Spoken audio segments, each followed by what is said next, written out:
வணக்கம் நண்பர்களே. மன்னம் என்ற ஊரில் முத்தம்மா என்பவர் வசித்து வந்தாள். வயது முதிர்ந்தவள், படுகெட்டிக்காரி. அவளுக்கு ஒரே ஒரு மகன் இருந்தான். நல்ல இடத்தில் திருமணம் செய்து வைத்தாள். மகனுக்கு ஒரு ஆண் குழந்தை பிறந்தது. பரமன் என்று பெயர் வைத்தாள். பாட்டியின் பராமரிப்பில் வளர்ந்து பள்ளி செல்லும் வயதை அடைந்தான். ஒரு நாள் மகனும் மருமகளும் வெளியூர் சென்றிருந்த போது விபத்தில் பலியாயினர். பேரனை பராமரிக்கும் பொறுப்பு பாட்டி தலையில் விழுந்தது. இந்த நிலையில் அங்குள்ள அரண்மனையில் துப்புரவு வேலையில் சேர்ந்தாள் பாட்டி. பேரன் மீது ரொம்பவும் பாசமாக இருந்தாள்.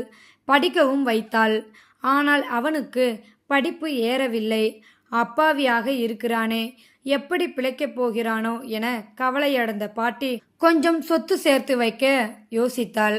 ஆனால் சம்பளம் வயிற்றை கழுவத்தான் போதுமானதாக இருந்தது. தினமும் கருவூல கதவை காவலர்கள் திறந்து விடுவர். அங்குள்ள அறைகளை சுத்தம் செய்வாள் பாட்டி. வேலை முடிந்து வெளியே வந்ததும் பூட்டி விடுவர். வழக்கம்போல் ஒரு நாள் சுத்தம் செய்து கொண்டிருந்தாள். அப்போது ஒரு பெரிய மரப்பெட்டிக்கும் சுவருக்கும் இடையே சில கற்கள் மின்னின. அவற்றை பார்த்த பாட்டி வியப்படைந்தாள். அத்தனையும் விலை உயர்ந்த வைரக்கற்கள்.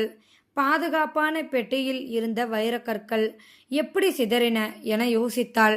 அந்த மரப்பெட்டியில் சிறு ஓட்டை இருந்தது. அதன் வழியாக எலிகள் வந்து சென்றன. அதன் மூலம் வைரக்கற்கள் சிதறியிருக்கலாம் என நினைத்தாள். சிதறிய வைரக்கற்களை எடுத்து சென்று பதுக்கி வெளியூரில் விற்கலாம் என முடிவு செய்தாள். வைரக்கற்களை சாண உருண்டைக்குள் புதைத்து எடுத்து வந்தாள். அவற்றை வீட்டின் உள்ளே குழி தோண்டி புதைத்து வைத்தாள். பேரன் இதை பார்த்து விட்டான். என்ன பாட்டி, எதை புதைக்கிறீர் என்று கேட்டான். ஒண்ணுமில்லப்பா, கண்ணாடி உடைந்து சிதறிவிட்டது. அந்த சில்லுகளை பொறுக்கி குழியில் போட்டு மூடுகிறேன் என்று சொல்லி சமாளித்தாள். அவன் நம்பவில்லை. பாட்டி எதையோ மறைக்கிறாள் என சந்தேகப்பட்டான். ஒரு நாள் அரண்மனை கருவூலத்தை சரிபார்க்கும் அதிகாரி சோதனை போட வந்தார். வைரக்கற்கள் குறைவதைக் கண்டு அதிர்ச்சி அடைந்தார். ஓட்டை வழியே சிதறிய கற்களை தேடினர். பணியாளர்களை விசாரணை செய்தனர். எந்த ஒரு சாட்சியும் கிடைக்கவில்லை. தீவிர சிந்தனைக்கு பின் பாட்டி மீது அதிகாரிக்கு லேசான சந்தேகம் வந்தது. அரண்மனை காவலர்கள் பாட்டியின் வீட்டை நோக்கி வருவதை பேரன் பரமன் பார்த்து விட்டான். பாட்டி ஏதோ தவறு செய்துவிட்டாள் என்பதை உணர்ந்த அவனுக்கு சட்டென்று ஒரு புத்திசாலித்தனமான யோசனை தோன்றியது. அவன் உடனே பாட்டி புதைத்து வைத்த இடத்தை தோண்டி அந்த வைரக்கற்களை வெளியே எடுத்தான். அதற்கு பதிலாக வீட்டில் இருந்த சாதாரண உடைந்த கண்ணாடி சில்லுகளை அதே குழியில் போட்டு மூடினான். வைரக்கற்களை ஒரு துணியில் முடித்து தன் இடுப்பில் மறைத்து கொண்டான். சற்று நேரத்தில் அதிகாரியும் காவலர்களும் பாட்டியின் வீட்டிற்குள் நுழைந்தனர். பாட்டியிடம், நீ கருவூலத்திலிருந்து வைரக்கற்களை திருடியதாக சந்தேகம் உள்ளது. உன் வீட்டை சோதனை செய்ய வேண்டும் என்றனர்.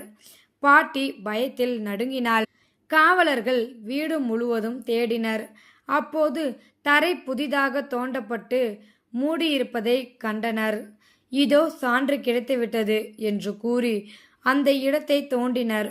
ஆனால் அங்கே வெறும் உடைந்த கண்ணாடி சில்லுகள் மட்டுமே இருந்தன. அதிகாரி கோபத்துடன், என்ன இது என்று கேட்டார்.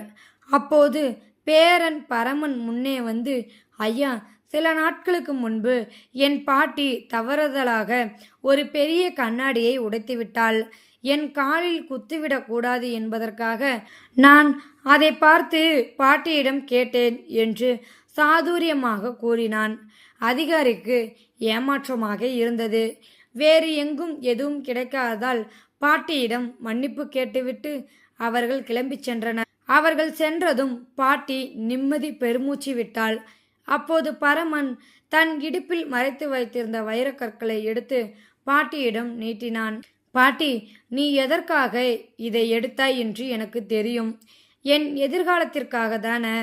ஆனால் திருடிய பொருளை கொண்டு வாழும் வாழ்க்கை நமக்கு வேண்டாம்.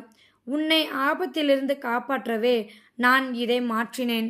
இப்போது நாமே சென்று இதை அரசிடம் ஒப்படைத்து விடுவோம் என்றான்.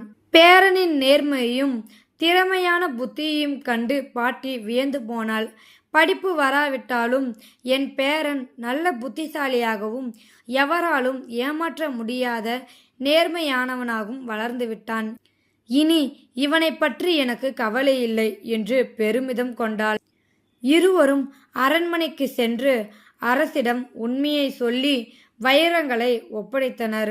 எலிகளால் சிதறிய வைரங்களை எடுத்து பத்திரப்படுத்திய பாட்டியின் செயலையும் பேரனின் நேர்மையும் பாராட்டிய அரசர் அவர்களுக்கு பொற்காசுகளை பரிசாக அளித்து பேரனுக்கு அரண்மனையிலேயே ஒரு நல்ல வேலையும் வழங்கினார். இந்த வீடியோவில் கருத்து என்னன்னு பார்த்தீங்கன்னா, நேர்மையும் ஆபத்தான நேரத்தில் பதற்றம் அடையாமல் சிந்திக்கும் சாமர்த்தியமே ஒரு மனிதனை எப்போதும் காப்பாற்றும்.